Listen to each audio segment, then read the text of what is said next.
வணக்கம். இதங்க 108 லிங்கம். அந்த லிங்கத்தை பூரா அன்றைக்கி சுத்தம் பண்ணி எண்ணெய் காப்பு வச்சுருக்கோங்க.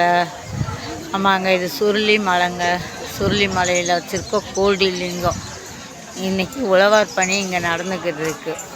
150 பேர் இதில் கலந்துருக்கோம். தேனி மாவட்டத்தில் கும்பத்துலேருந்து பாளையம் இந்தந்த ஊர்களில் இருந்து இங்கே வந்து கலந்துருக்கோம். 3 ஊர்லேருந்து கலந்துருக்கோம்.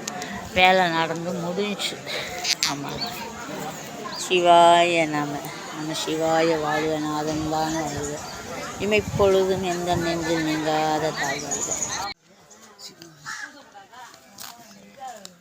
கோடி லிங்கம். நாங்கள் இன்னைக்கு உழவார் பணிக்கு இங்கு வந்துள்ளோம்.